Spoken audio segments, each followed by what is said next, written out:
This is Patrick Russell. I'm interviewing Brian Prochnow for the first time.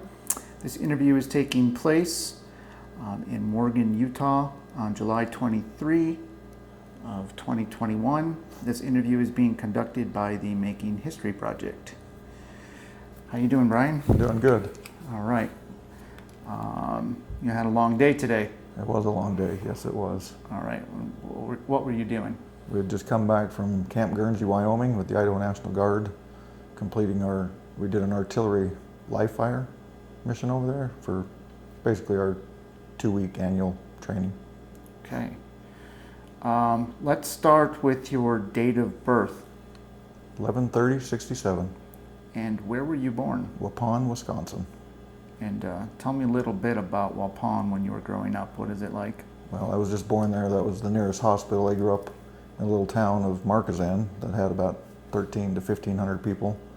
My dad worked for Del Monte Foods, and sometime around 1977, 78, he was promoted and moved to a plant here in Franklin, Idaho, which has since closed, but that's how we all got from Wisconsin to here. We're the only Prochnows out here, and that's how we ended up here. Okay. And how big is your family? I have 2 boys and 2 girls. The oldest will be 30 this year, and then the youngest daughter was born in 96 or 97. So however long that is, 25, 24, 25, right in there. All right. And then I have a wife, been married we had our 30th anniversary last October. Congrats. And her name's Cheryl. Okay. And what did your mom do? My mom worked when she was working as it was a custom irrigation pipe manufacturer, and she was in charge of orders and going to shows around the country and various things that dealt with that. Okay. And you mentioned sons, right? Yeah, 2 sons. All right. What do they do? One is currently stationed at Fort Sill, Oklahoma with the Idaho National Guard under it's a high performing leaders program. The National Guard Bureau picks one or 2 individuals a year around the country. He was chosen in Idaho, so he's coming up on his 1-year tour there, and then he'll start an AGR job in Wisconsin at Fort McCoy. And the next son, Randon, lives in Layton with his wife, and he works for Browning here in Morgan, Browning Arms. And then I have another daughter, Sheridan, who's an accountant, and she lives in Farmington. And then another daughter, Shelby, who's an accountant in Las Vegas. All right. And then my wife works for the Utah Jazz. Nice. And when you were growing up, so how long did you spend in Wisconsin? I was 11. I turned 12 the year we moved here, 11 or 12. All right.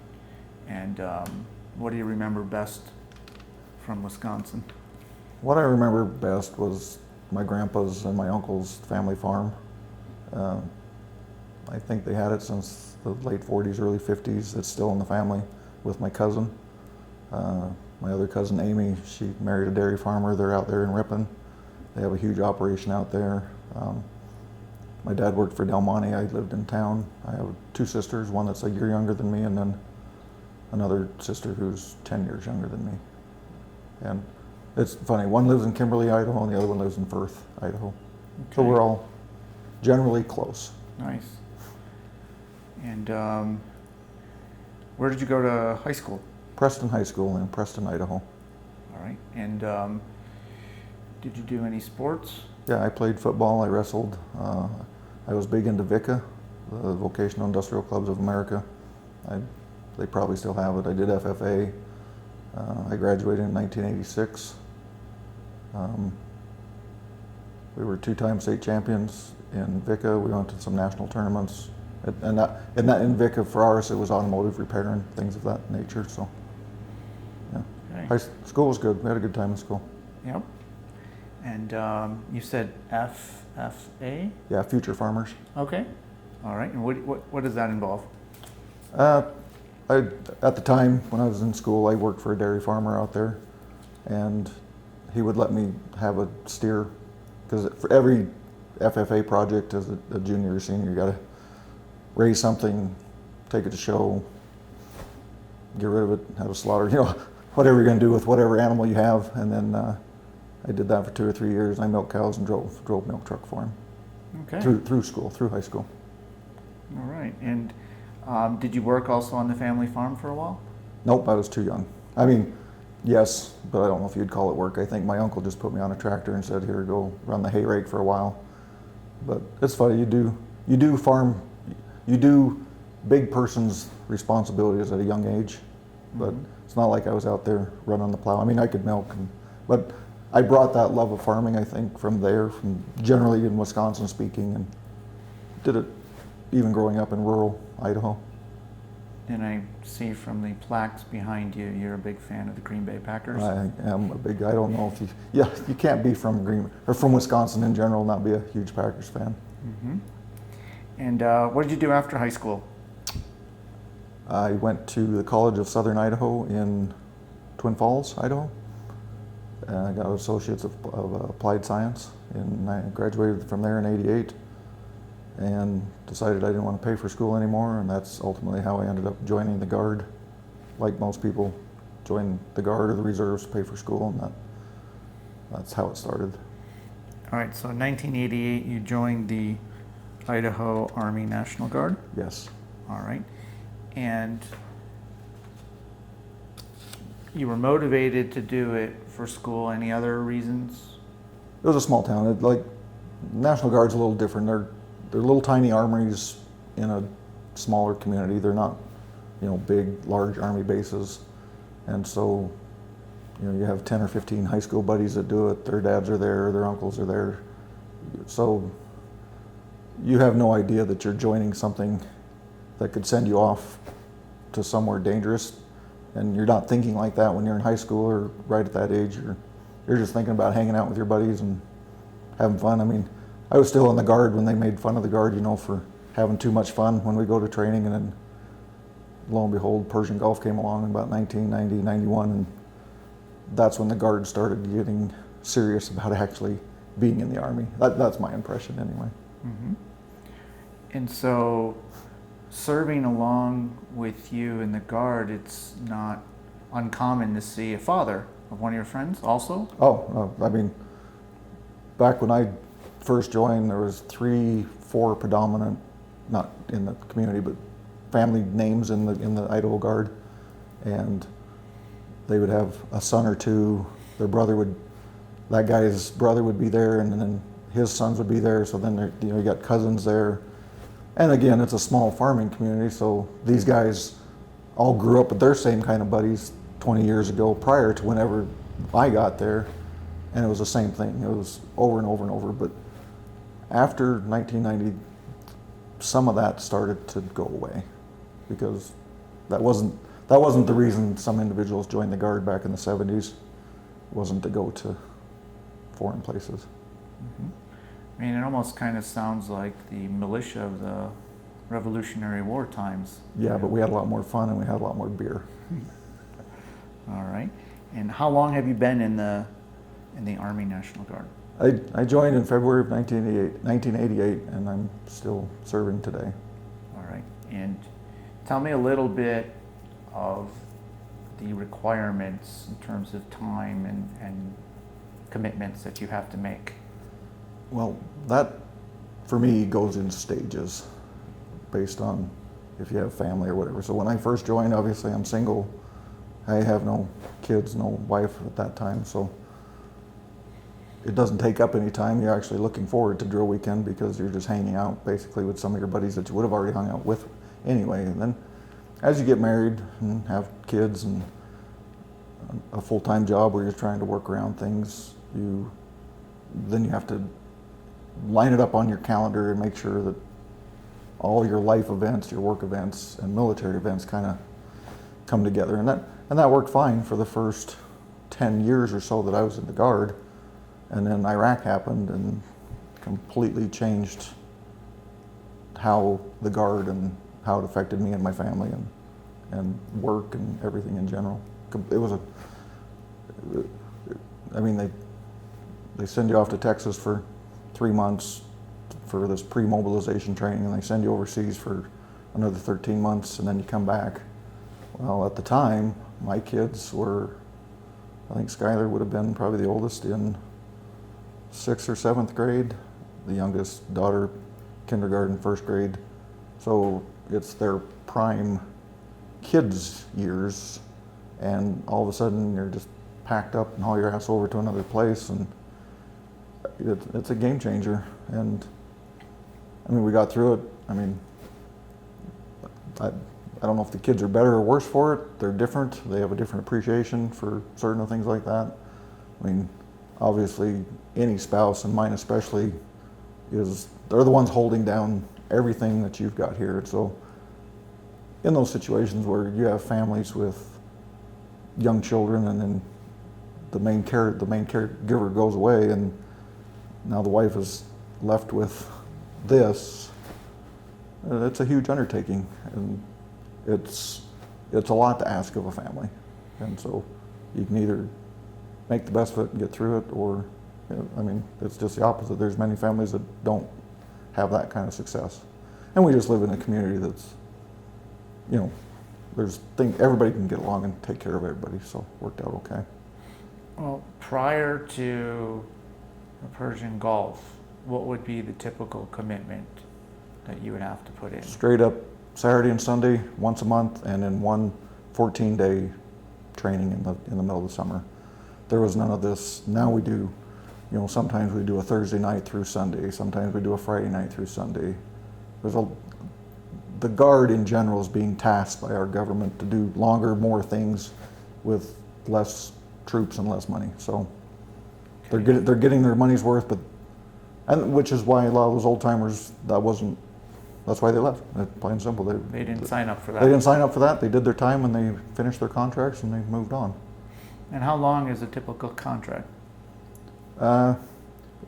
Most generally, to join the Guard in Idaho at the time, and I'm sure it's the same right now, it's a 6-year. And once that 6 years is up, you can re-enlist for a 1-year, 3-year, 6-year. And a lot of that honestly is dependent on if you're re-enlisting for some bonus money, some different school education assistance, so there's different things that people can re-enlist for different things. A guy with 32 years of service, I'm just re-enlisting because I love it. There's no financial incentive at this point in my career. Does it have the same, just out of curiosity, the same type of insurance benefits that the normal Army has? No.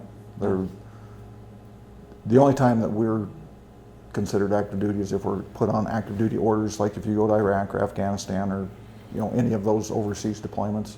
As a Guard member, it has to be authorized by Congress that says you're an activated active duty soldier. But in the last 5, 6, 7 years, they've made it so that Guardsmen and reservists can purchase TRICARE insurance, health insurance. And I mean, I know we have people that are in the Guard, they're not there to make money, they're there to pay for the lower cost health care. Generally a lot of people around here have larger families, a lot of kids. Health insurance is a major task for anybody. And a lot of, like I say, I can think of at least 15 in our unit. They'll get paid for their dual weekend, but they're there to pay the premium for the health care. That's their incentive. Okay, and so when you enlisted in the Army National Guard, what did they assign you to do? Then my first MOS, Military Occupation Skills, what it stands for, but it was a 63 Delta, which is a howitzer, self-propelled howitzer mechanic. And like I say, as long as I've stuck around now, they've condensed a lot of those skill sets, those MOSs, in 3 or 4 of them make up one. And so now, like that, the equivalent of that one is a 91 Papa. And a lot of that stuff doesn't mean anything. And when you go listen to your recruiter and he tells you you're going to do this and this is the code that goes with it, you as a high school kid have no clue what that means. But it makes a huge difference later on if it's a job skill in your unit that has progression, because there's also a lot of job skills in your unit that end at a private or a specialist rank, but you don't get that information up front. All right, and so you ended up initially working as a mechanic on artillery. Yes. All right, and what type of training did you receive for that, and what type of artillery? Self-propelled howitzers. So you go to basic training like every kid goes to basic training, and then from there you go to AIT, Advanced Individual Training. And so if you're a medical type MOS, you're going to go probably to Fort Sam Houston, or if you're a combat engineer, you'll go to Fort Leonard Wood, Missouri. For a lot of the maintenance stuff, when I joined, was at Aberdeen Proving Grounds in Virginia. That place is no longer there. It doesn't do that anymore. A lot of it's at Fort Stewart, Georgia. So I spent, what did I spend there? 5 or 6 months at Aberdeen Proving Grounds and learning that thing from inside and out. And still, you know, I mean, they still make you clean the floors, and you're still a private. So, and I did that. From basic through AIT was just about 9 or 10 months long total. All right. And then when you go to drill weekend, or you go to summer camp, or whatever annual training you are, you're usually doing the job skill. I mean, I'm not the guy in there pulling the lanyard to make the thing goes boom. I'm the guy that when it doesn't go boom and it can't go forward, then we go in and take care of it. So you for the most part, you do whatever you were trained to do, you know, at a training. All right. It's changed over time, but that's most. And what is your highest rank right now? First sergeant, EA. All right. And when you're working on the self-propelled artillery, what items were those? What other numbers or names or? It's an M109 Paladin. Okay. Is what it is. And tell me a little bit about the type of mechanical work that you're working on. Are you talking about the engine itself? Because it's basically a moving tank, right? It's a self-propelled, so it drives on its own. It has a driver down in the hatch. Has a Detroit diesel motor power plant up here. Turns the sprockets, makes the tracks go, and then the hull and the turret portion works in combination with that. Mostly it's driven off of hydraulics. I mean, there's a manual override for every single system, but they're not like they were when I joined. I mean, now they're full of computers and they're pulling data off satellites and things like that. That when I joined in '88, there was none of that. We were still doing it off of old scales and meters and things of that nature. So, but the general piece of equipment, it's still, you drive it to a location, you find your target, and you pull the rope, and it's just a different process for how it gets to that. But at the end of the day, that's in a nutshell what it does. All right, and has that always been the piece of equipment you've been working on, the Paladin? When you're part of an artillery unit, so they'll have like one battery has 6 Paladins, but then you have the trucks and the ammo hauling vehicles and all the other support stuff, generators, all that stuff. Everything is in support of making that one piece of equipment fire. That's the ultimate goal, right? So when you're out there, any of those training events, you're going to fix pretty much anything that might affect that from shooting or not shooting. But I mean, and there's guys in the unit that they're generator mechanics, or they're Humvee mechanics, or they're Paladin mechanics, or whatever. But when there's only 6 or 8 of you, you're a group, you're a team, you fix it all in order to make it go. Did you do any training on any type of weapons? Well, you do everything from, and it's kind of funny because when you deploy overseas, you do training more intense than you do just on a normal summer camp type thing. But you know, I've had everything from an M9 pistol to a 50 cal machine gun, and so you know, we can train and shoot on those all the time. But again, some of those weapons are part of one piece of equipment, but they're not part of another. So like if you're on a Paladin, you're going to know how to shoot a 50 cal. you know, if you're in one of the guys that's in a truck, well, there's not going to be a 50 cal most likely on it, but you'll shoot one of the smaller machine guns. So when you deploy, you shoot everything, you train on everything because you don't know what you're going to run into. But like the annual training we just went on, you qualify once a year on whatever weapon system is assigned to your normal station. And so what did you qualify on? This year, just an M4. Once you make it up to E8, E9, you know, some of these higher ranks, you're not the guy down maintaining this stuff. But there's an annual qualification, so yeah, once a year I just shoot my M4. All right, and tell me now what you're doing now. So In the Guard? Yeah. So I'm part of a support company, the 145th Fox Company is the name. It's a brigade or a battalion support company. And so in an artillery battalion, in our case, we have Alpha, Bravo, and Charlie firing batteries. Each one of those has 6 paladins, and they have all their own, they're separate units, but they're all make up one, right? And then there's a higher headquarters battery that's telling them where to shoot, getting all that information. And then the support company is what takes, again, whatever it takes to make that final end item, shoot the big bullets, whether it's fuel, food, draw the ammo, take the ammo down to it. The gun crews, you know, kind of work together. So I'm in charge of the support company that makes that stuff happen, that you don't, it's not the glory stuff, but they're not going anywhere without any of it. So when people need something, they need to see you. No, they need to send it up through that higher headquarters battalion, submit a request. That higher headquarters gathers up all those requests. One might need fuel, one might need ammo, one might whatever. They don't call me, I'll get it, but all of that information is collected here to a staff officer, and then he sends that back to me and my commander, and then we figure out how, when, and where that's going to be distributed, or, you know, if it's for real, if there's really enemy in the area.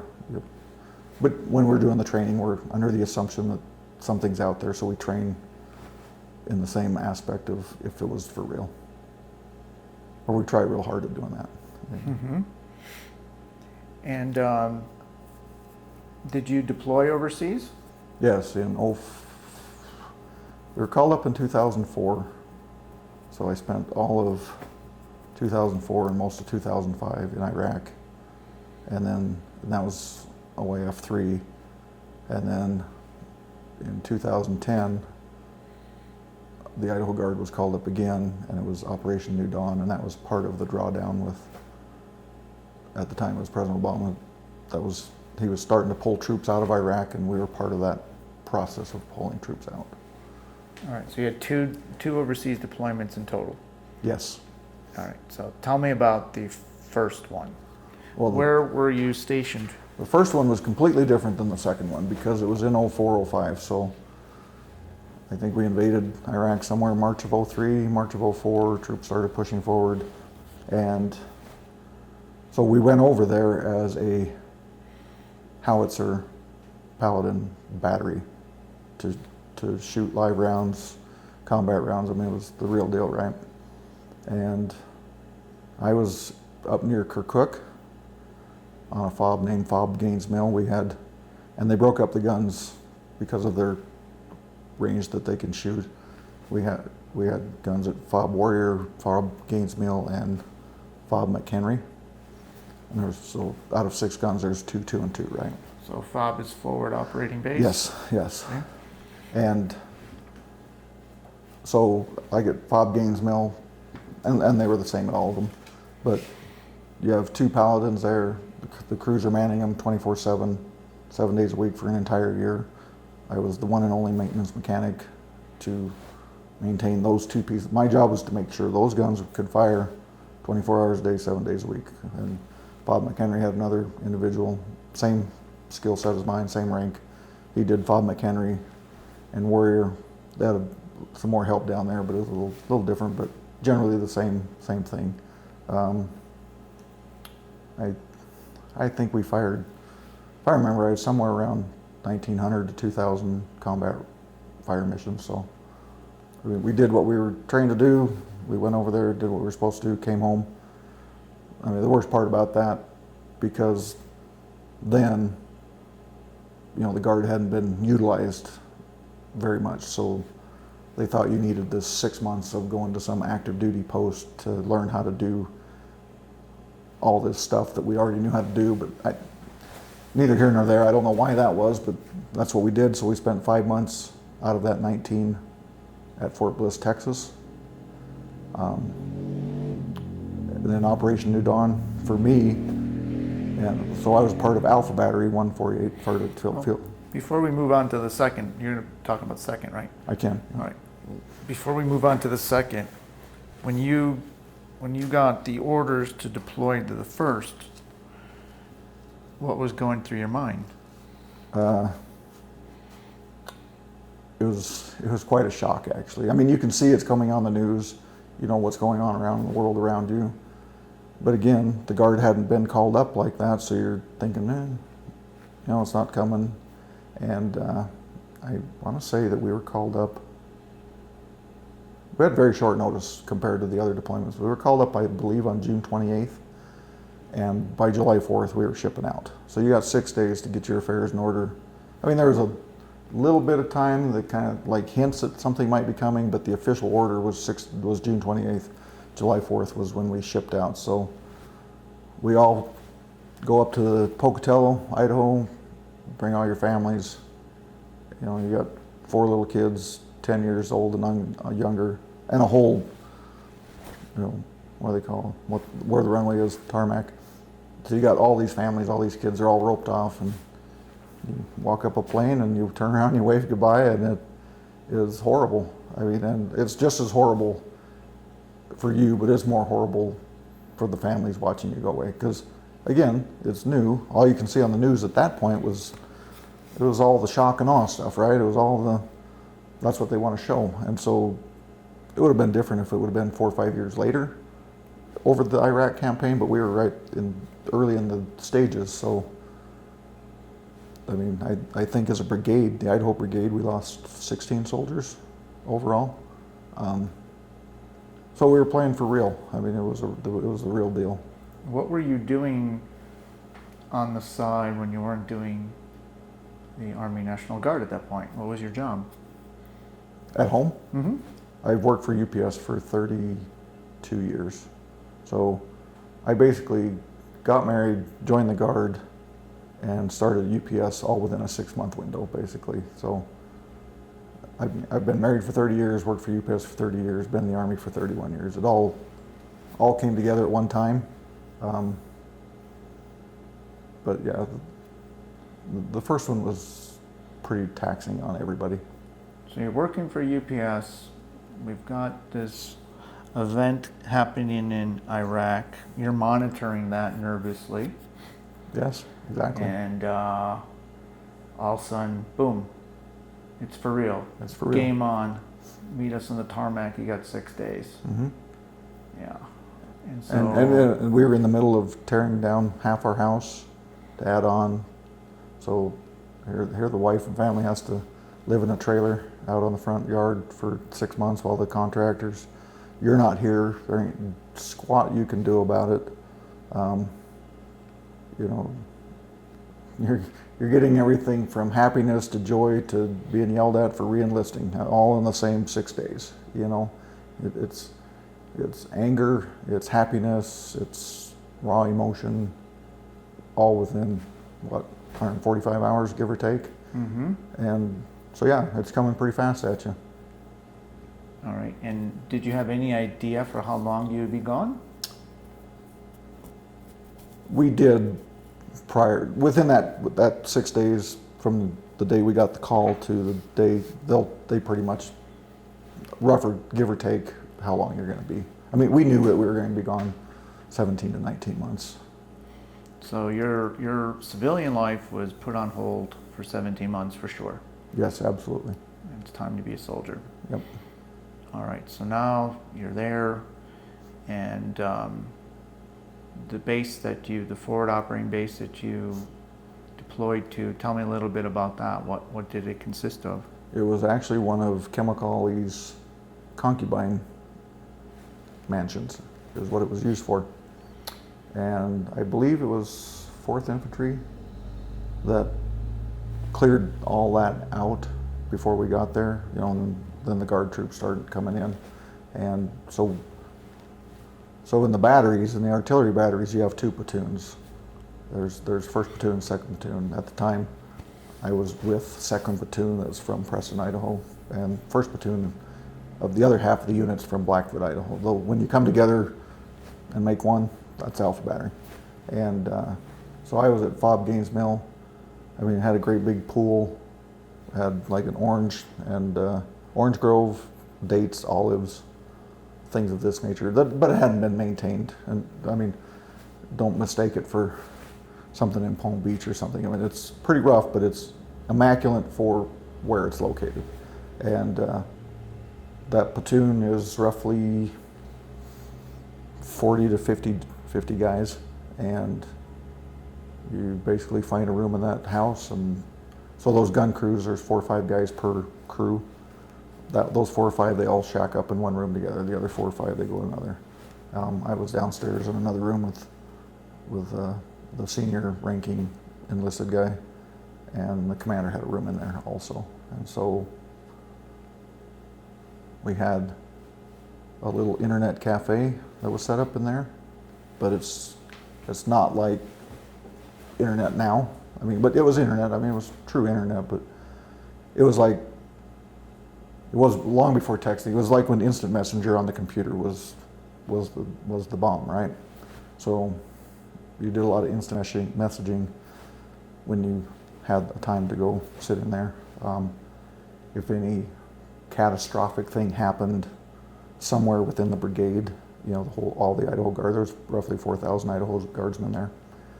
So if something happened 100 miles away that was detrimental, somebody hurt or killed or whatever, they shut down the whole internet. Well, families figure out 2-3 months into this, well, when the internet goes off, something bad has happened, but then you can't tell anybody. So why do they shut it off? So that families don't get notified by people just sitting there, so they can get so they can be properly notified, through the normal knock on the door type stuff. You don't need to hear it through a instant messenger that, oh, so and so did this or happened to this. So it was just a information blackout basically. So besides the gun crews, do you have some sort of soldiers that provide guards? It's all of us. You are the guards? We're the guards. Okay. You're maintaining the guard. We had a couple of guard towers on each side. Obviously nothing's coming in front of you with the paladin sitting there. That's protect those gun crews on shift. That's their duty right there. We had a small group from Oregon that was on the south end of the base, 40, 50 guys, so they kind of covered down on that backside of that area. There was one central dining facility, which was basically a green tent with a couple of pallets for a floor.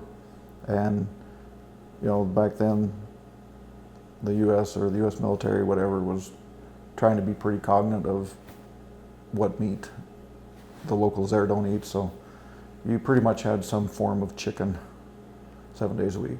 Chicken casserole, baked chicken, fried chicken, chicken breast. It didn't freaking matter, but you're pretty much gonna have chicken for a year. That's where it was, where we were at. The guys at Fob Warrior was a large base, Air Force base, so they had huge dining facilities, whole different thing. But all those remote outposts, we didn't have quite some of the luxuries, but we were closer together because it was just us.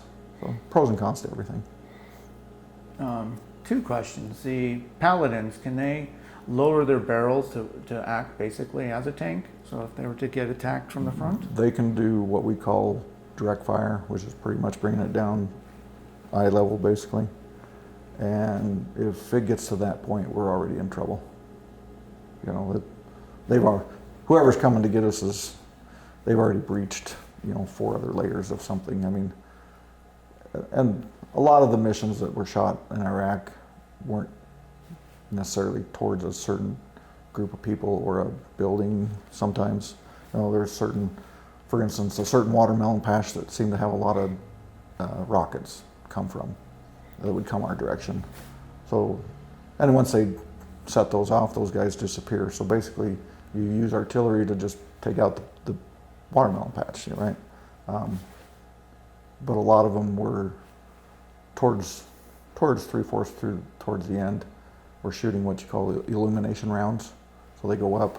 There's no real round, anything come out of it. It's like it just lights up the ground in front of you, so the armored troops or the infantry troops in front of you can see. So if there's a village over here that this other group wanted to go visit during the night, but they wanted a little bit of light shed on the area, you shoot the artillery, not to take out the village, but to assist those other troops. And you mentioned that there are multiple layers in front of you. Who's providing those layers? Well, in Iraq it's different. Iraq's not like your conventional war like you see on TV, Germans have come in this way or the Chinese or whatever. The enemy's 360. It's all around you because they're not wearing uniforms. They could be dressed as Iraqi police. They could be dressed as Iraqi army. They could be villagers. You could shake their hand 1 minute and they might try to kill you the next. So your only defense is your group that's there, basically, because all these other groups are, all the other U.S. groups are kind of running around in between these other FOBs, gathering intel, finding out who's shooting the rockets. But the idea of us, that, like we were moving forward to gain ground or capital, that's not the case. Is to take up a location and in support of other units rounding up individuals, basically. And was there a village nearby your base? There was villages all over. We would do village visits pretty regularly where we were at. What was that like?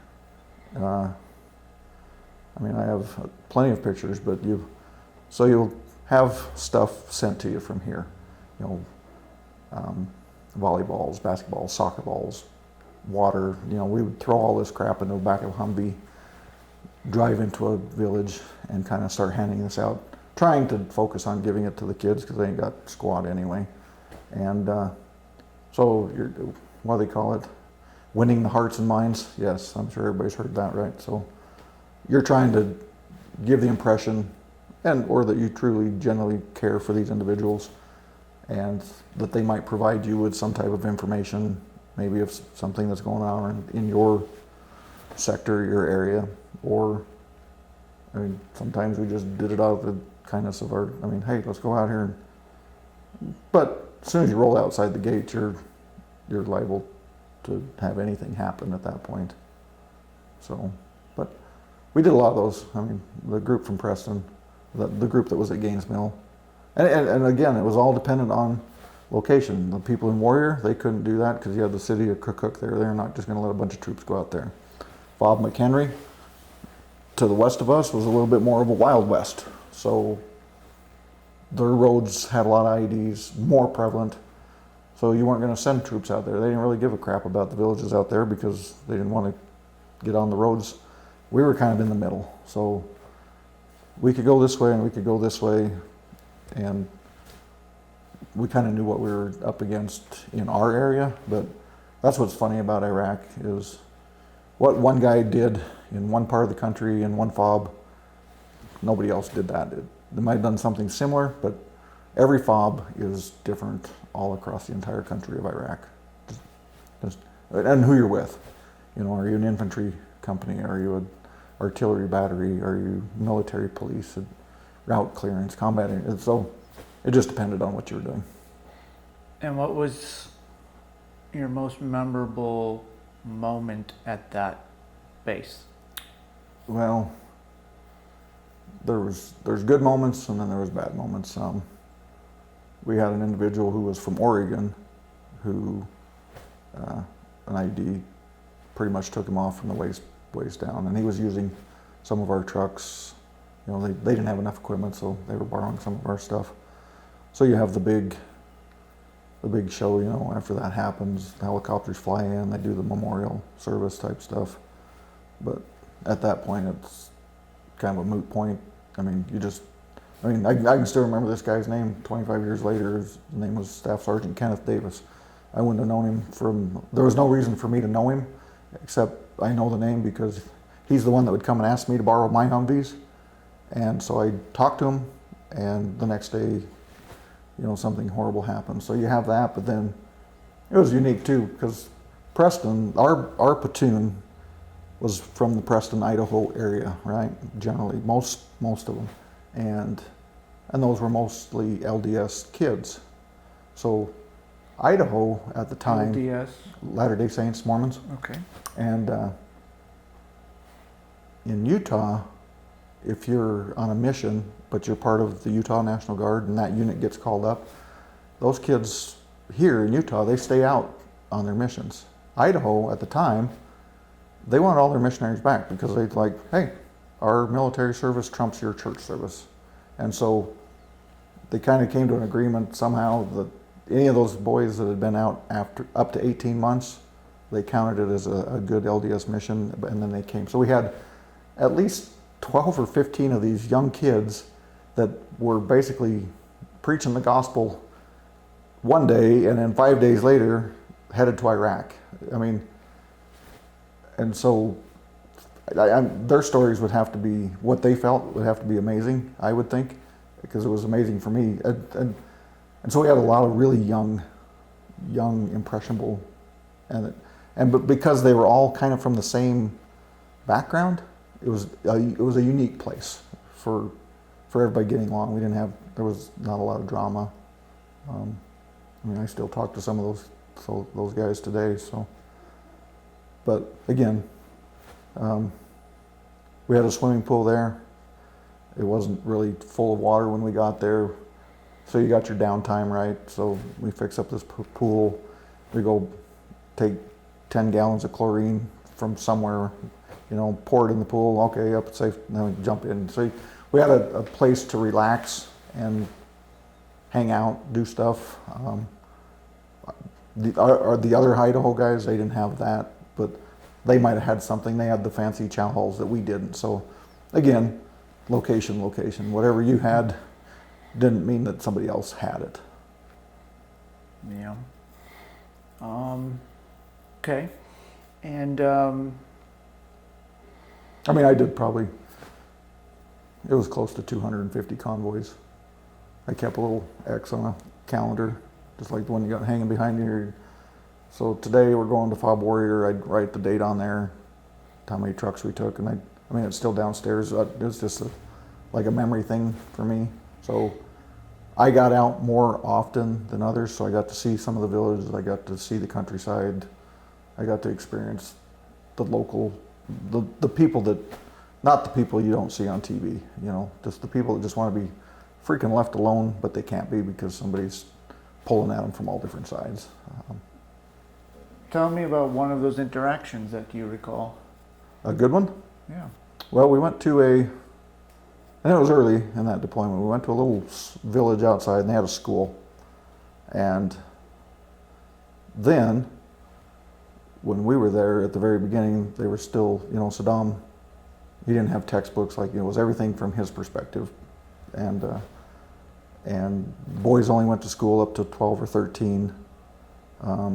The school we went to, and weird, okay, so those kids are there in the playground, they're in the school, and a bunch of Army trucks pull up.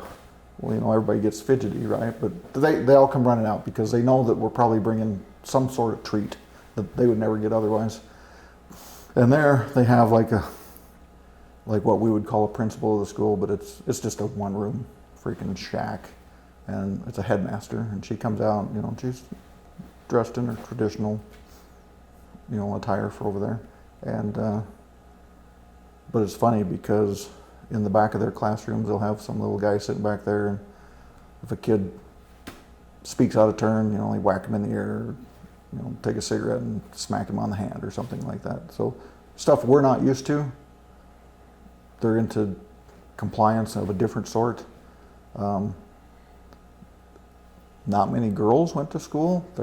In their version, in the area we were at, their job is to take care of the family cow, you know, pick some fruit, things like that. It was really, really young girls, and then boys up to 10 or 12, and then after that, education didn't exist, you know, so. But it was fun. I mean, you got the kids are, I mean, if you come in and you had 2 or 3 bicycles, you know, somebody somewhere across the country would donate a bike, send it to you, it just showed up at your area willy-nilly. We'd throw those because we weren't going to really ride them around wearing off all of our stuff, right? But it wasn't like they didn't go to use. I mean, we'd throw them in the back of a Humvee, you know, drive out there, and kids was basically just like playground. They'd fight over it. Whoever got it, whoever was the biggest and strongest, that's who got it, and they rode around, and that's how it worked. So, but you know, our version of like sports here, we're all into sports like baseball and football, all this stuff that has a lot of equipment to do it right. You could show up in the middle of a dirt field with 1 soccer ball, and you just made that whole village's day, because you don't need a lot of stuff to play soccer, right? You know, a lot of countries like that, that's all you need. It's just 1 soccer ball. So if you showed up with a Humvee load of soccer balls, man, you were good. There's a few instances where we needed gasoline, but most everything by that point was diesel. But there was 1 or 2 little items that required gasoline, and the local Iraqi people there, where we were at, were just flabbergasted at white teeth. They didn't understand white teeth, because most of the males smoke and they drink tea, and they don't have hygiene like we do.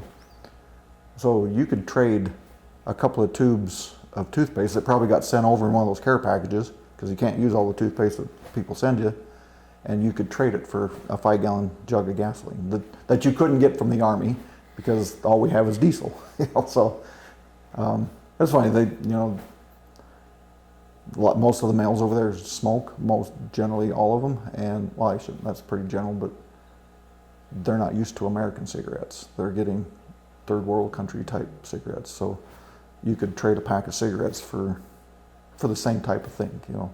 So they wanted nice things too, I guess. And was it a higher risk to go out in a convoy? Oh yeah.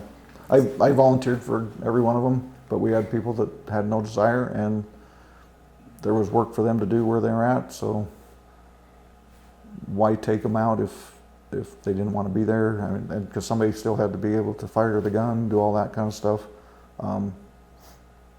There was others just like me that just wanted to get out and just do stuff. Then on your off time, just sitting there. And like me as a maintenance guy, well, if both guns are operational, I got to find something to do, because they don't break very often, or they don't break to the point where you can't shoot them. And so you would look for things to keep you occupied, so the days would go by faster. But it was extremely warm. It was, you know, 125, 128 degrees there in the month of August. When we rolled in we rolled in November, and like at Fob Gaines Mill, we didn't have running water or showers until February. So whatever you could do with a handy wipe, that's pretty much what you did. Wow. In that first tour, any interaction with the regular Army? Not so much the Army, more so the Iraqi police, because you'd have to drive through all the checkpoints.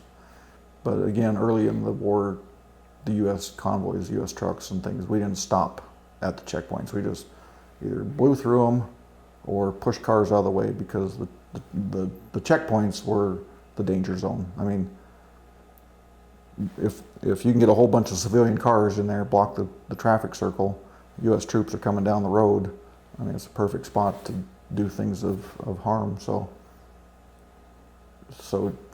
I mean, you've seen them for long enough, but there was really not a ton of interaction. You might see them on the highway, you might see the same guy sitting at the checkpoint, you know, and then you don't ever see him again. But not one-on-one, not at my level. Okay.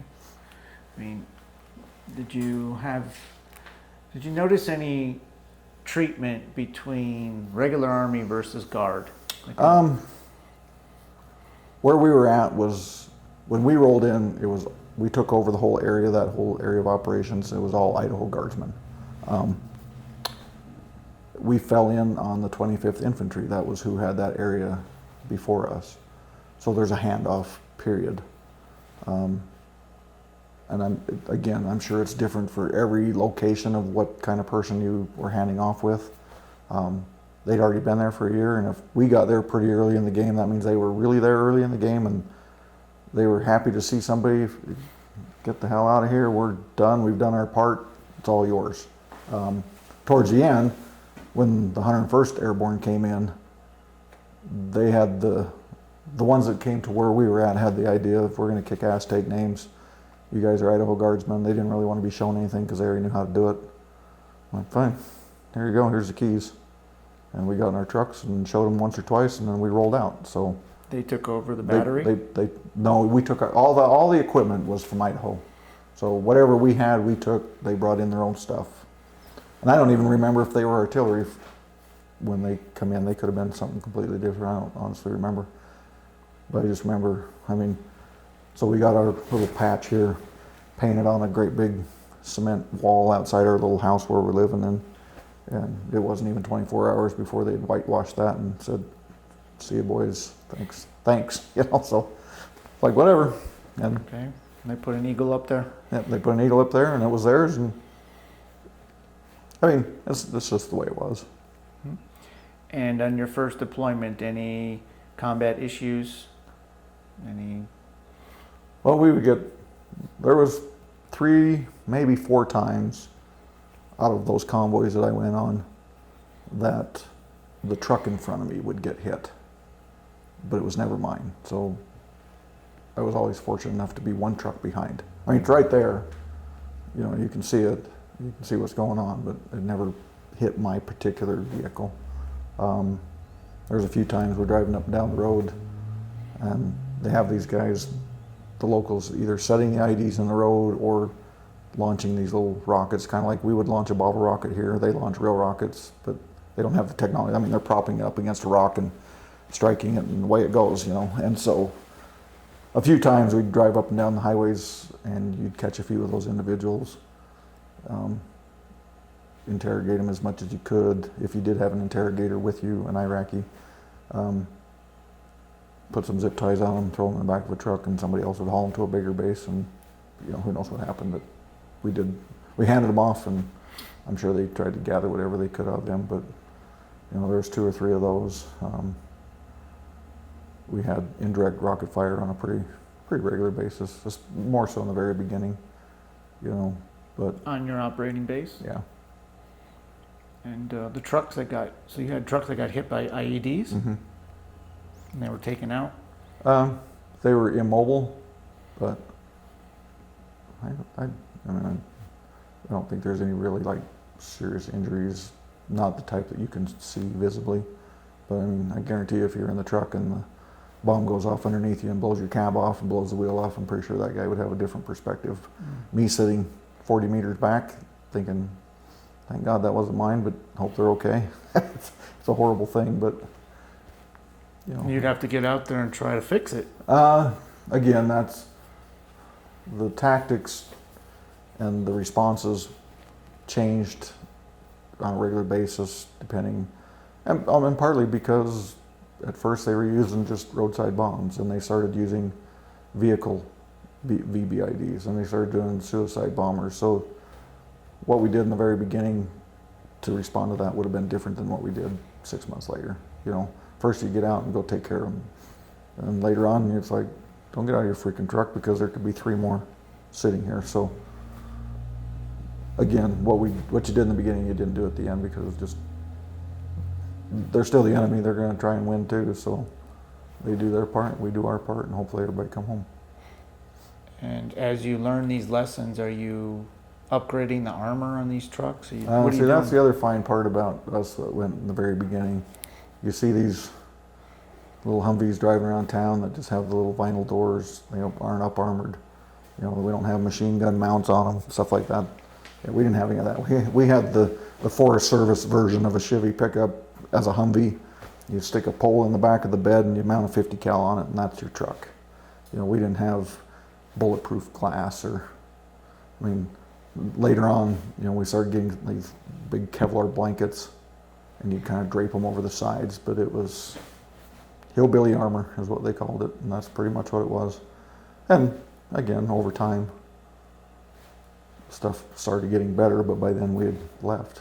And it would have been even worse probably, I'm sure, for the initial people pushing in, because they wouldn't, we had never fought a war with IEDs, so why would we have equipment to protect against it or defeat against it? We do now, but it's 20 years later.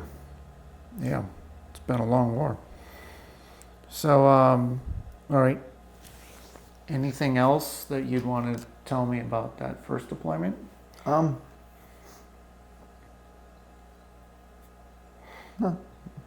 like I say, nothing particular in specifics, but everybody spent as much time, if they weren't on duty or on their little shift, you were on instant messenger trying to talk to your family. That was your day, and that's what you did for the entire year. I mean, I had one of my girls, that little flip-up game called Guess Who. It's got those little plastic yellow tabs with the people's faces on it, and you got to, does your guy got a mustache? And then, okay, that game. Well, I would play that with her. Well, it would take us 2 weeks to play that game because I only get one question every time I have an instant messenger. And so, and I can't remember, somebody here in town gave us that idea.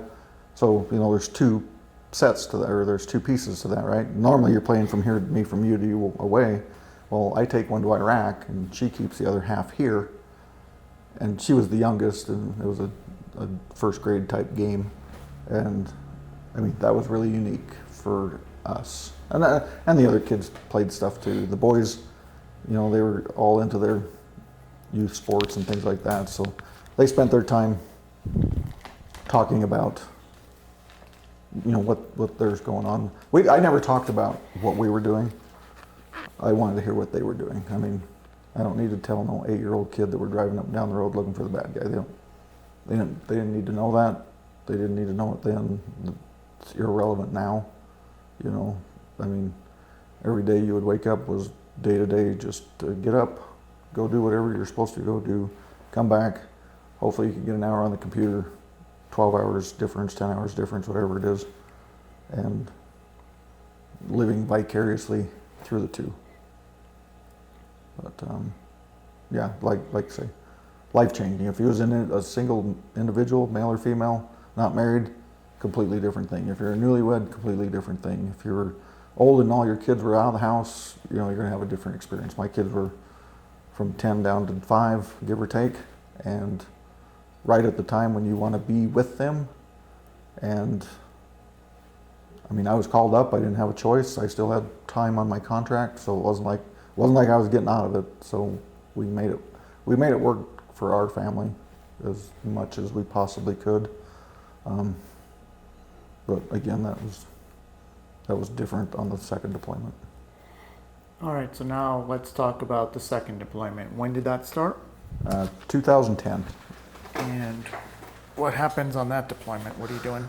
That deployment was completely different because there we didn't take any artillery. Then we didn't take any equipment because the mission was, at that current administration, we're pulling out of the country. So why are we taking more of this crap over there? It was like, let's get this equipment out of the country. So they're connexes and shipping containers of U.S. gear and equipment, Humvees, whatever, trying to get back down to Kuwait, get them on the boats and bring it home, right? And so that was Idaho's mission. We didn't take anything. Like when we went the first time, the tanker guys out of Boise, they took all their tanks. We took all our artillery. When we went the second time, nobody took anything except your 2 duffel bags or whatever you had, and they issue a weapon, and that's what you took. And you would fall in on it because we'd already been there now 6, 7, 8, 9 years. You just fell in. Replacement troops just fell in on equipment that was already there. The equipment didn't keep coming home. You just fell in on them. But Alpha Battery was attached to the 5th SF Battalion, and so a lot of it still can't be talked about. It's still classified, but we didn't wear name tapes. We didn't wear patches. We didn't wear anything. There was an X number of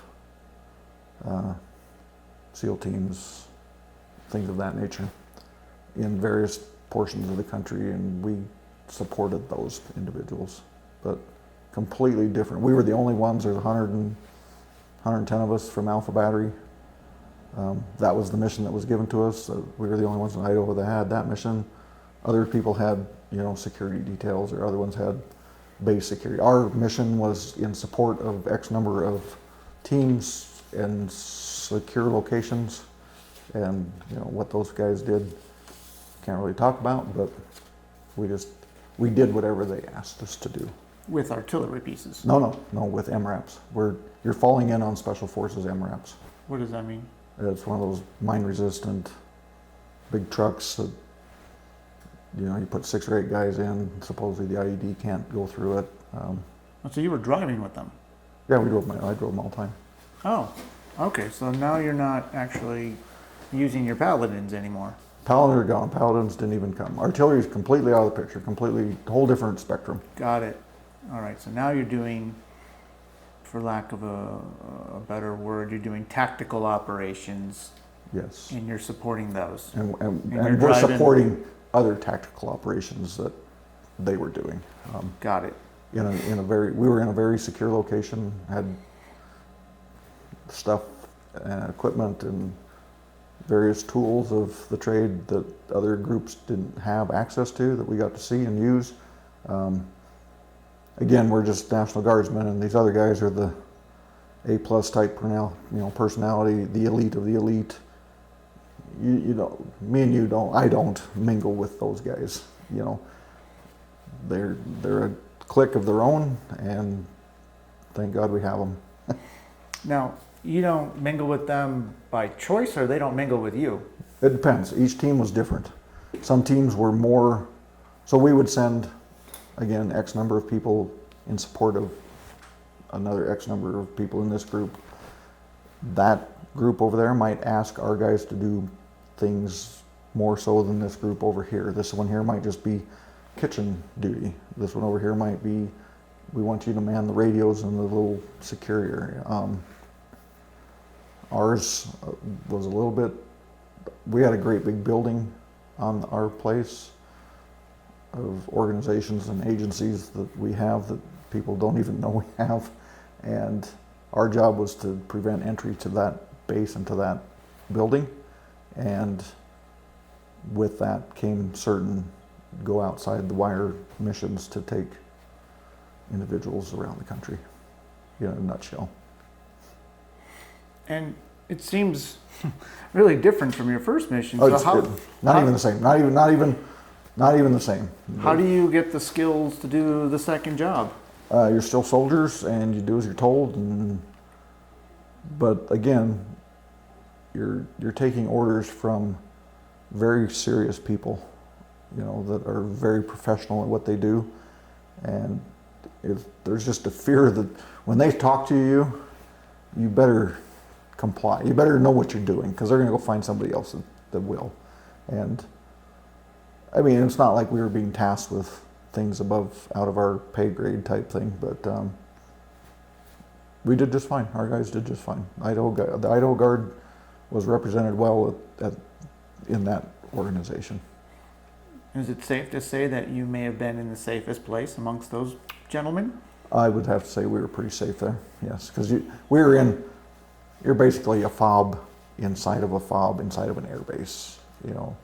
If you try to pull it up on a map and you got the air base right here and it tells you where all the stuff is on the air base, and this is like looking on a satellite image, there's a little triangle over here that's all black. You don't know what it is, it just looks like a bad print. That's where you're at. It's that black hole, dark area, nobody goes in. I mean, our job was we had got gate duty right there for that entry right there as well. And you'd have 3-star generals, 4-star generals, and I'm sorry, you don't have this little red card? See ya. Well, you don't know who I am. Sir, ma'am, take it up with someone else, but you're not coming through this gate. Well, we need to check this. Well, again, clear it with someone else or get permission, because, we had items that could do the same thing like you would see at an airport today, 10 years ago. All types of different technology. Was your ability to communicate home different now because of your responsibilities there? Part of the reason we could communicate better was just, again, it was 10 years later, so technology in general is better, right? But did you have restrictions now because you're in this highly classified area? No.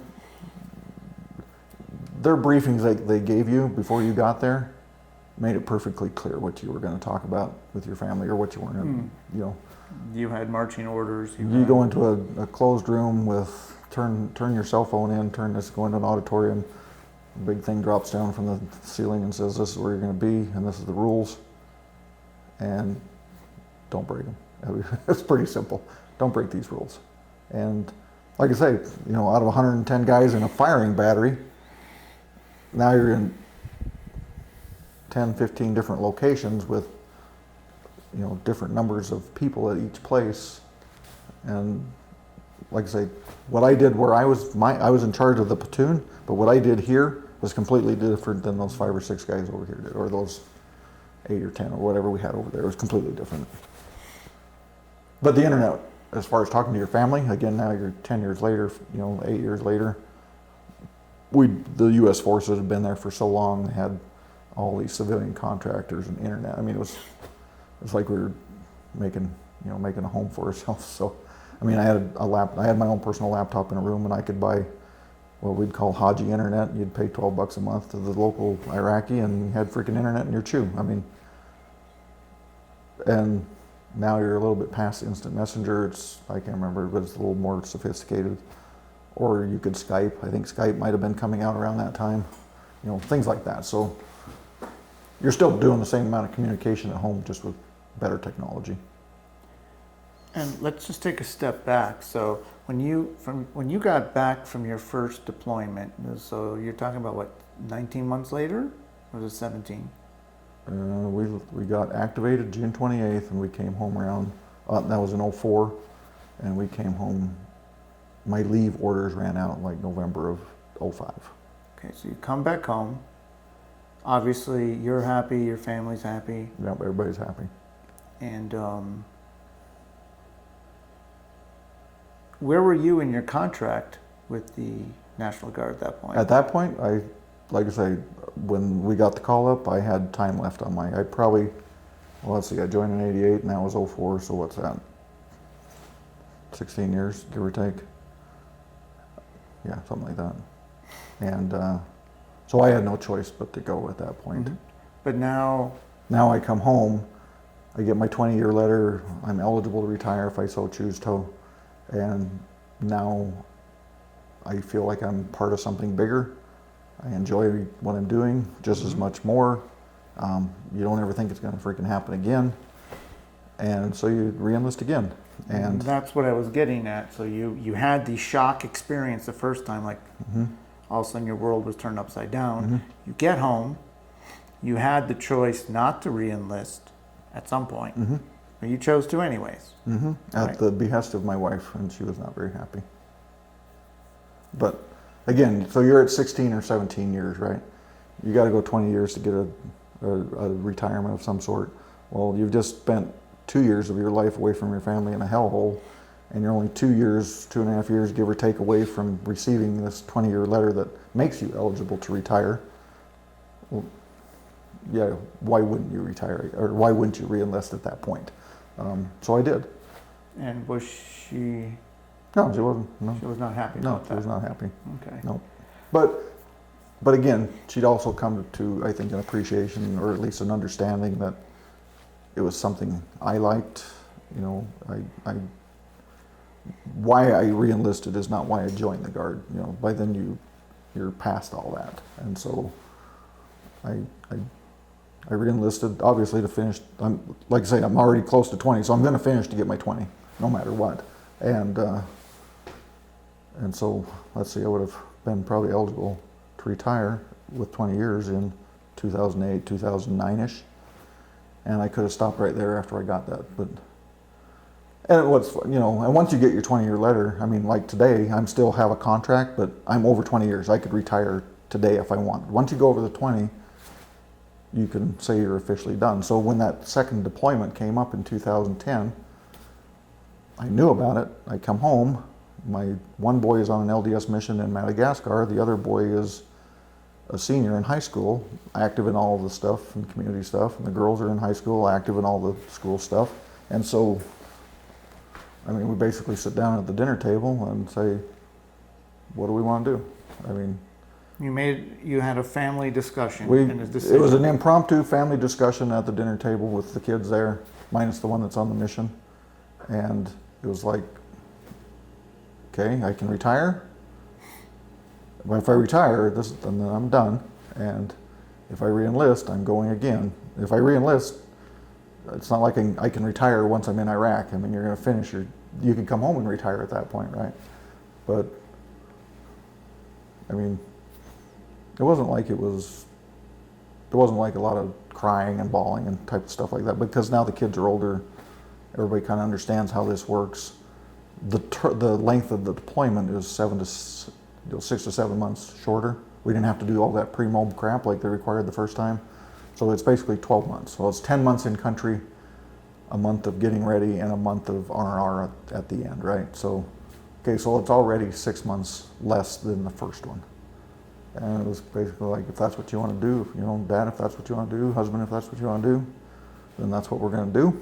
And that's what we chose, and here we are today. Okay. And when you came back from that first deployment, did you bring anything back home with you in terms of any issues, problems? Depends if you ask my wife or the family or not. I didn't think so. You're a little bit more on edge. It's funny because your kids and your family and your wife and all of that whole nucleus all of a sudden becomes more important than it was. Not more important, but a different importance. You realize what you could lose by not coming home. It's kind of the way I see it. For me, maybe not for them, but for me, it made me closer to them. I mean, when I come back home, I went initially to go start working in the school part-time, just to be near the kids and be near the home. So I'd go help with the special ed kids, which I still do that today, but the original intent was all my kids are in the middle school or in the high school, so I'm going to go work in the freaking school, and that makes me closer. And so in my mind, there was more positive than negative, Did it have negative effects on them? Yeah, their personalities changed, I mean, their dad's not here, but it's the same for any service member. It's not like mine was unique. It's unique to our family, but it's shared by many, and so overall, I would have to say it made us closer as a family. We were already close, but I think it made us closer. But you didn't have it. You said a little bit on the edge. That was it. Yeah, well, like I say, I did a lot of convoys, so you're driving down the middle of the road, you're pushing people off the road, you're playing truth or dare for real. It's kind of weird when you're driving right at a semi and an oil tanker, and it's like, dude, you better freaking get over because I'm coming through, And they do. They think they're going to hang out there for long, but they know enough that the Americans aren't going to flinch too much. And so then you come home and you drive on the freeway and you're kind of like looking around a little bit.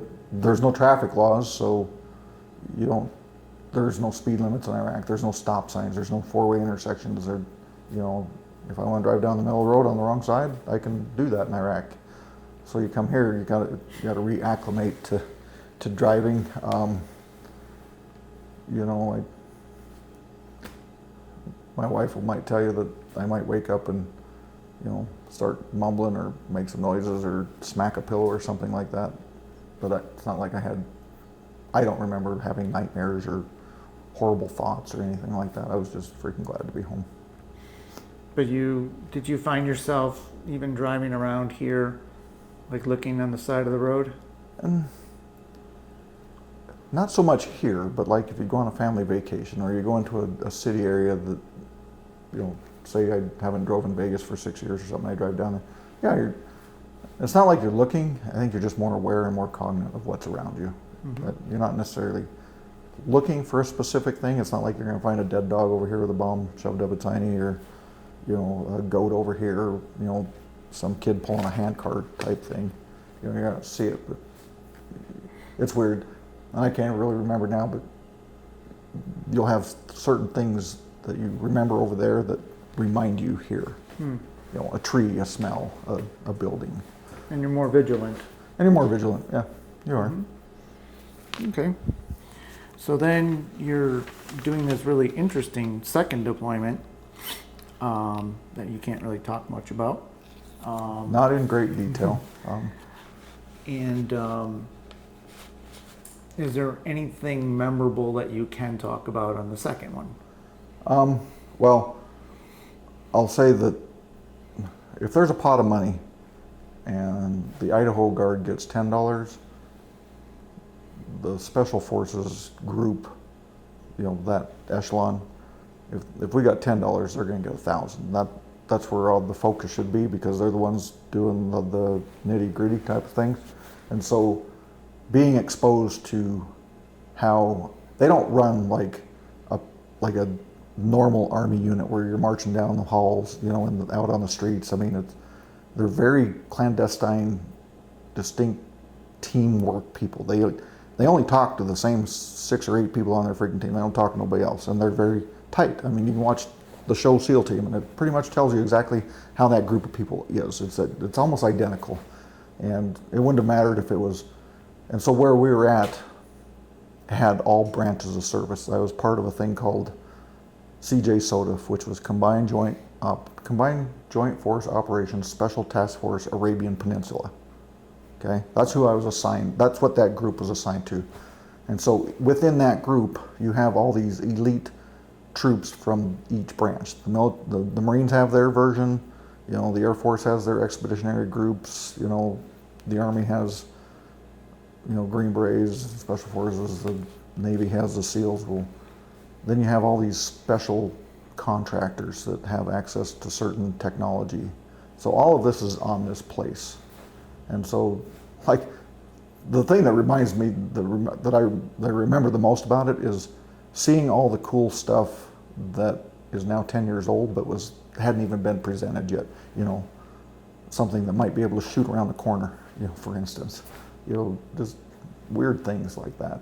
It's like James Bond's lab. Yeah, it was, you know, you're reporting, like I had to report a certain report every day, and you're reporting it to, you're not reporting it to guardsmen anymore. You know, not making fun of the guard, but we're not reporting stuff to people down here. You're reporting to a different echelon of authority and abilities, and everything is more professional. Everything is professional.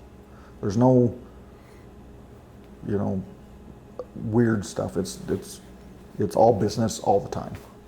If you're going to have fun, it better be with just the guys that you came with in your own little area, and you know, we'd have some softball games or something like that. But we didn't intermingle. We worked with those individuals. We did certain things for those individuals, but we didn't hang out with those individuals because they didn't even hardly hang out with their own. They only hung out. So it's a once in a lifetime unique opportunity, different experience. Nobody else is going to have it for a long time, if ever. I mean, for instance, you pull out of a fob and the Idaho Guard and maybe the Army at the time, you pull out and you do a test fire of whatever machine gun you have mounted on your truck, right? Well, we had one where a 50 cal round got stuck in the barrel. Well, you just pull the barrel off, throw it in the truck, and put up the spare barrel and go out about your business and come back in. Well, if you're a regular Army unit or Idaho National Guard and you want to have that barrel replaced, well, one, they're going to tell you there's no money. Two, you better have 18 forms of paperwork. Go ask this person, go ask this person. That's in the regular Army, you know, in that type of situation. Working with this other group, you walk down and they have a Connex of barrels and they ask you how many trucks do you want to bring down to get what you need. And there's no paperwork and there's no questions asked. It's just, this is what you're doing and we're going to give you the tools needed to do that job. It was just weird. Weird and cool all at the same time.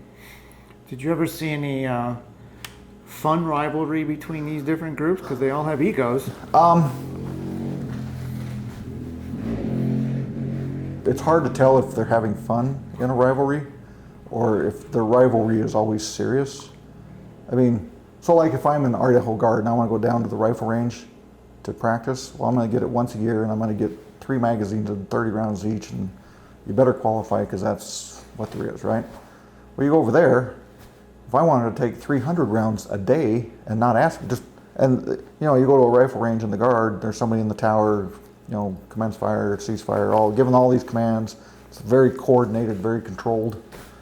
Down there, if I wanted to go shoot on that range at 2 a.m. and draw as much as I wanted, you could just go do that. You didn't ask anybody. But you're also down there with these other guys that are very good at what they do, and just watching them without staring is, they don't miss. And their form of entertainment, I think, is target practice. Or, I mean, that's why they are what they are. I mean, I have nothing but good things to say about it. You know, it's not like we were living in the same chew with them. You know, I'm in my chew by myself. This guy's in his chew by himself. You didn't walk out and say, howdy neighbor, you know, because you don't know who this neighbor really is or what he does or who he works for. You just, hi, and then go about your business, get to where your work area is. And then you wait until somebody at 5 o'clock in the morning knocks on your door and says, hey, Sergeant Prochnow, I need 5 trucks and 20 guys, 4 o'clock. And you don't know who knocked on your door, you've never seen him before, and you just say, yes, sir. And you go get the stuff ready, and then you ride along with these guys to certain places, and it's just different. The whole thing is just different. And how long did that last? The entire year. All right. 2010 till, I want to say we activated I don't remember the dates like I remember. That's what's weird. I can remember dates and exactly what we did and what day we got called up on the first one. The second one, I can just tell you that it was in 2010, because now I don't remember the specifics like that. I remember more what we did and who we were doing it with. But it was roughly 2010. And all this work is being done in Iraq. Mm-hmm. Yeah, we were near Balad, is where we were And near. anything that you can talk about, like a major thing that everybody knows about that they did? In 2025, I can talk about it. Okay. So the answer is no. All right, well, I'll make an appointment. Not what we with you. did specifically on operation, but I mean, how we maintained ourselves at the gate and, you know, being exposed, because like you say, where it was a multi-force. No, more my question is like, is there an event, a mission that they went on, that they accomplished something big that everybody would know about? Nobody would know about any of these, but I can definitely think about a dozen of them that I could pinpoint every detail there is, or how we did it. But again, not yet. Got it. Okay. Well, that's. I mean, I honestly haven't even really told anybody. Nobody here at home. Sometimes my wife will hear me talking to another guy that might have been there about a certain thing. She's like, well, I've never heard about that. And you're like, oh shit, I probably shouldn't have been talking about that yet, you know, so. Okay. Well, that'll be for interview number 2 Yes, someday. yes. Okay. We'll stay in touch for that one.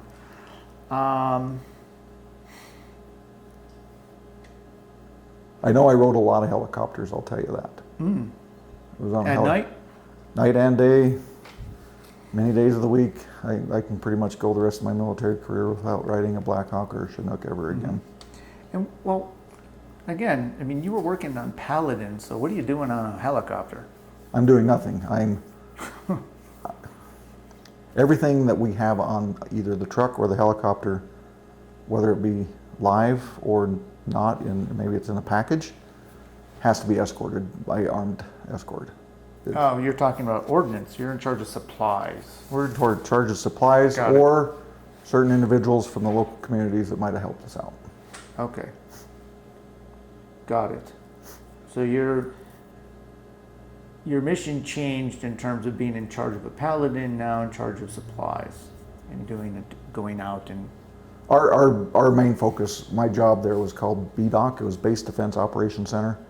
My job was to maintain security at that gate, maintain security at this building, and assist these special operators on whatever task that was given to us. That was our job, plain and simple. We didn't take gear. We just walked into this building, sat down in front of a computer, and waited for the next task to be given to us.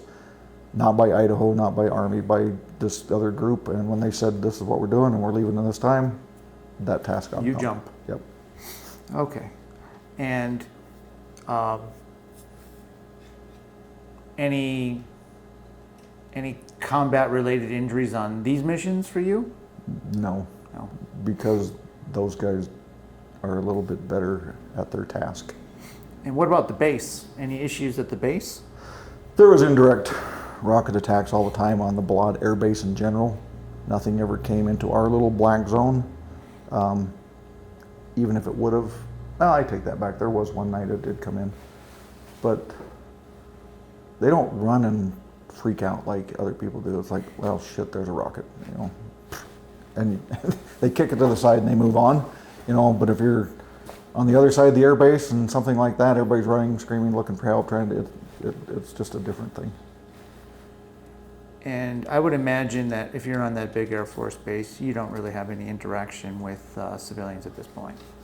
The only direction that we had was the locals that had clearance to come in, and they worked in the dining facility and certain tasks like that. So they had to come through our checkpoint, but they'd already passed a certain amount of security, fingerprints, et cetera, et cetera. To access that, we checked each individual with whatever criteria was for that individual to come in. But they didn't talk to us, we didn't talk to them. They were on a little bus, you get them through the gate and they knew exactly where they were gonna go. And they had a specific thing that they did. Like on the first deployment, we had interpreters. On the second deployment, half these guys could probably speak the language enough that you didn't need them. So, just different. And what was the name of the Air Force base? Blood. Blood. Okay. Yeah, Blood. And I guess you weren't going outside of that base too often. Oh yeah, we did. You did? Yeah. Okay. Every time we went on a helicopter. No, I'm talking about like interacting in the town nearby or anything. No. No. By now we're on the drawdown. We don't care about the villagers like we did. We're not looking for information. These guys that we're working for, they might have some specific tasks, but generally we're not at this point winning the hearts and minds. We're gathering up U.S. equipment and sending it to the border. Got it.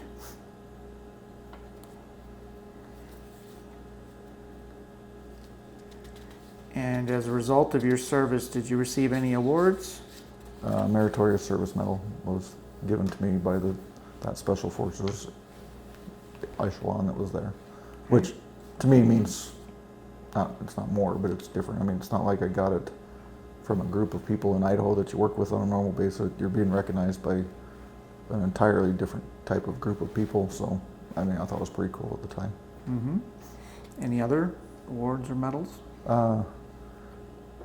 Again, they don't hand out awards and ribbons like. Well, I'm talking about not just from that, but overall.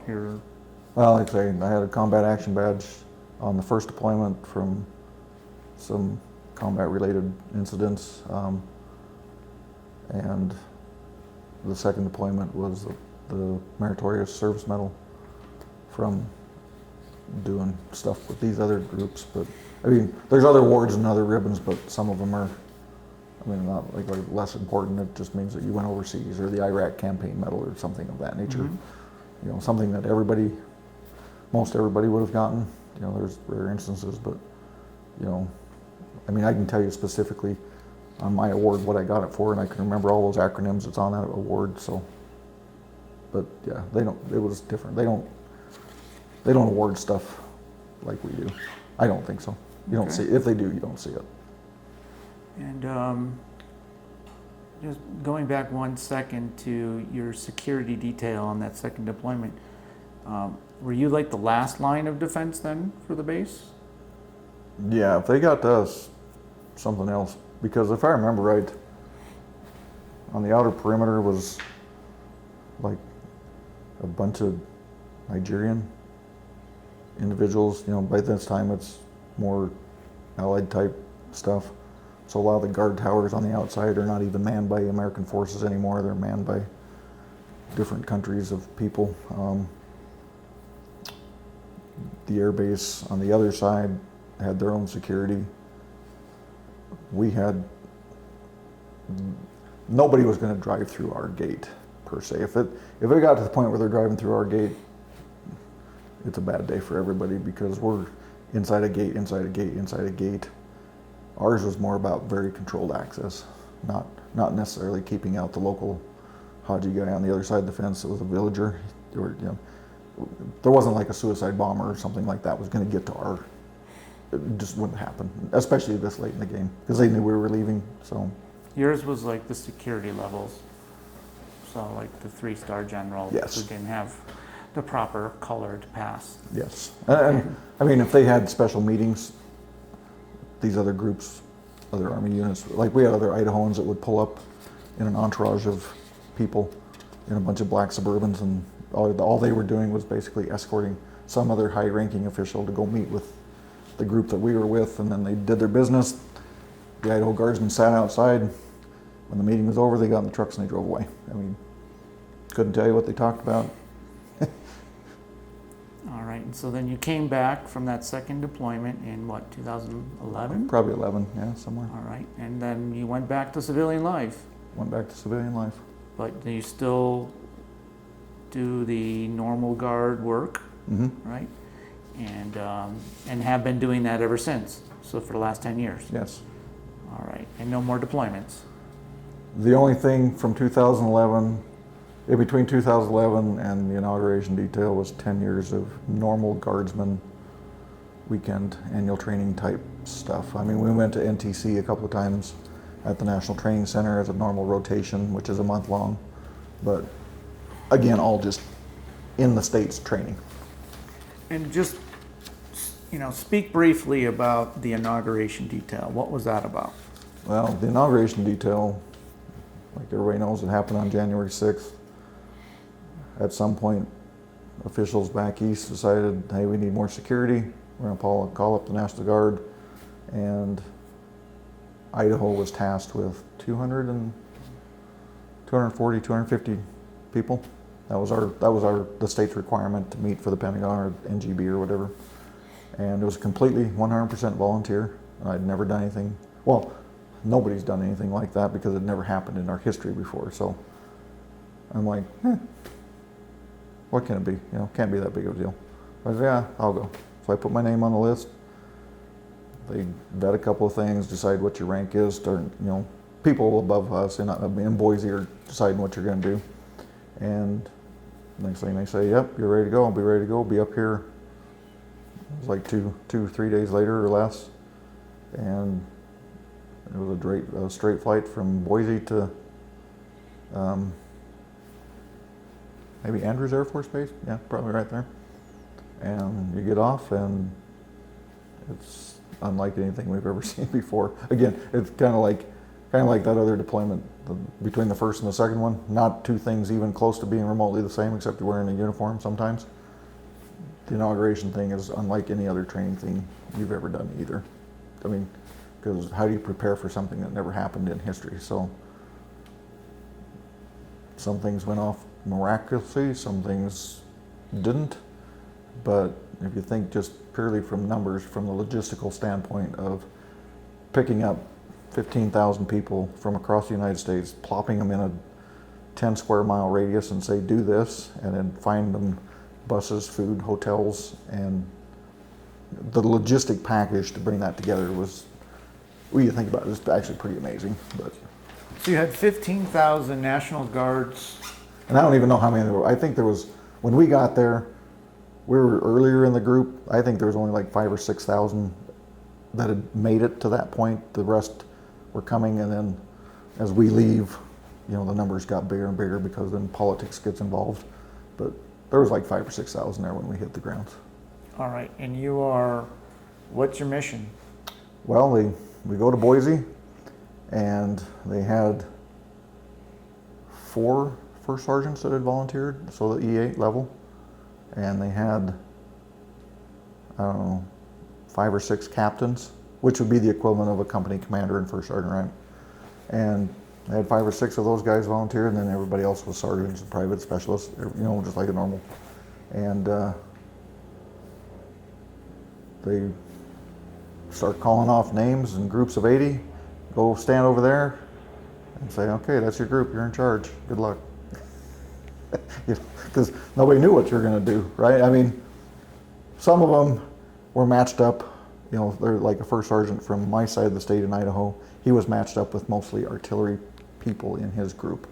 There was another first sergeant from Boise that was matched up with a lot of soldiers from units in Boise, I was matched up with, I only knew one person I'd ever seen before in my life out of my group of 80. And there was a major there when they, behind the scenes, trying to decide, and so they're like, well, who are we gonna put over this group over here? And it happened to be people like medics or Idaho band members or non-combat soldiers, you know, the type of soldiers that have MOSs where they don't draw field gear. They don't go to the range like we do. I mean, they go shoot, but they don't do a field training exercise at the same type of thing. And this major's like, I know the perfect guy for that job. And I mean, I found this out 3 or 4 days later. And so out of those 80, probably 55 to 60 of them were females. Okay, well, I don't have any females a whole lot. The artillery was a combat arms type thing, so there's, you know, you don't have a ton of that in your normal Army life. And so you're like looking around like, what do I do with this group? I mean, some of them couldn't put a sling on a rifle. Some didn't know how to adjust the bands on the helmet. I mean, because it wasn't in there, they were nurses. They play in the Idaho Army Band. They're paper pushers in certain, not derogatory, but in an office somewhere. And they just, again, they're just like everybody else. They wanted to raise their right hand and go help and see if they could be a part of something and go do something bigger. So I just happened to get the group that I'd never seen before in my entire life, and it was probably one of the best Army experiences I've ever had in 30 years. I mean, it was awesome. I mean, and it was probably because, and it wasn't like I was an expert of all these soldierly skills, but these people were eagerly wanting to learn, because, so they hand you 60 rounds of live ammo. They give you a 1-day class that tells you that basically you can shoot somebody, a fellow citizen, and you're supposed to comprehend all that in a matter of 24 hours, right? And like, even in Iraq, you didn't have that kind of ammo on you unless you went outside the wire. So the mindset was just like different. And so they section off a corridor, they say, this is your sector, blah, blah, blah. And ours was like on the back lawn of the Capitol. I mean, I could watch Lady Gaga rehearsal from where I was standing and see the whole thing. You know, and so we did our thing there. Because you're not, all these people are coming, nope, DC is pretty much shut down because of COVID and inauguration stuff. And so the town, the city itself is dead. Nobody's staying in the hotels because COVID's in place. And so I stayed in the Hyatt Regency. Some people stayed in a penthouse suite. I mean, it's whatever room was available when that certain state rolled in, and they said, this group's in the Hyatt, this one here is in the W, this one's over here, so it wasn't like we were living in the field, but the days were really, really long. I mean, from where and my group, again, out of the 280 that went, or 250, only us were on a separate hotel 40 miles up the road. Everybody else from Idaho was in one group. So now I'm on an island by myself, and so it's pretty much, hey, whatever you decide, that's, you'll call up the sergeant major and we're gonna do this, okay. And sounds good, he trusts everything that's gonna take place. So you have a 12-hour shift, but it turns out to be a 20-hour day because you have an hour-long bus ride. Traffic ain't moving. Every street in the freaking city's locked down for the inauguration for security, so it takes you an hour to get to the DC Armory, it takes you an hour to get off there. When you're done with your shift, you got a 12-hour shift. It takes you an hour to draw weapons and draw ammunition. It takes you another hour to turn weapons in. So your 12-hour shift was just a third, 2/3 of your 20-hour day. So, and we did that for 7, 8, 9 days straight, 20 hours a day. And our time was up, our orders were up, and we came home. But it was weird. It was weird. And what are you doing in that 20 hours? Well, not the 20 hours, the 16 hours, other 16 hours. Are you standing guard? Are you patrolling? What are you doing? So out of we had 3 companies, Alpha, Bravo, and Charlie, I think, yeah. And so we would have, like, let's say a 5 a.m. till 5 p.m. shift. We'd get on the bus and leave, and the other group from Idaho, the other company, they'd have another shift. And it was just a rotating 24-hour operation, but it took 3 groups to get that 24-hour shift done because of the logistics of getting everybody there. And so, like I say, we were on the, I don't know if it's the north or the south lawn, but it was on the side that the inauguration was on, you know, the actual inauguration. And we're just patrolling that sector. You know, they split basically the building in 4 portions. You say, this is your sector. And you walk in, you relieve the people that are there, they leave, you're on shift. It was January, we're from Idaho, so we're not used to humidity. I mean, it's 30 degrees, but 30 degrees in Idaho in January is different than 30 degrees on the East Coast. So we have people falling out because of, you know, cold extremities and stuff like that. I mean, it was freaking cold. But the group that I had, stellar. Is it mostly static, or are you moving? It was mostly static. I would probably have to say it was. I mean, you'd file in. I had a sergeant of the guard. Her name was Staff Sergeant Fisher. She was kind of like my right-hand man. We would pre-plan what our section would look like. We would walk it first before everybody else came on shift. So we got less sleep than the others just because we didn't know what we were doing. Because we didn't know where our points were. So we would walk 15, 18 miles a day trying to find how we're going to come in and then place people. And then once they're in position, then you just, for 12 hours, you're checking on them, make sure they're okay, make sure they're not cold, make sure they ate something, you know, you have water bottles. And when your 12-hour shift is up, hopefully the other group is coming in to relieve you, and you single file march back down the streets of Washington, D.C. 10, 12 blocks away is a Greyhound bus or equivalent, and you file on, and you're about dead, everybody falls asleep on the bus. You get back to the hotel, you go back to the Army, turn in your stuff, go down to the hotel, and then all of a sudden they tell you your shift ended at 5 a.m., but your next shift starts at 10 a.m. Be ready, you know, because like I say, nobody knew. It was on the fly. And you got live ammunition. Live ammunition, yes. And you're commanding a hodgepodge unit. Yeah, that's a good term for it. But I'd take every one of them again. Like I say, it was crazy.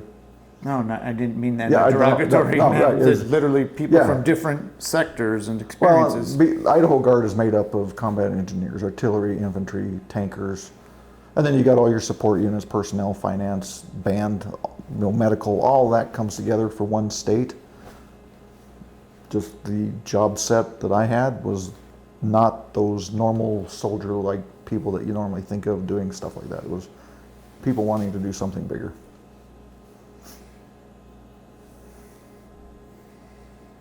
Is there anything you would like to add that I didn't ask you? About that particular mission or anything in general? In general. Well, like I say, again, I'm coming up on, this is my 34th year. I have no desire at this point to give it up now. I'm just going to go until age 60 when they tell you that you're legally done.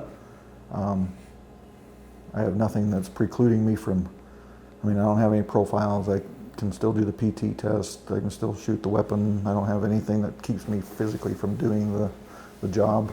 As you move up in rank, you get a different perspective. Now you're not just the guy changing the tire.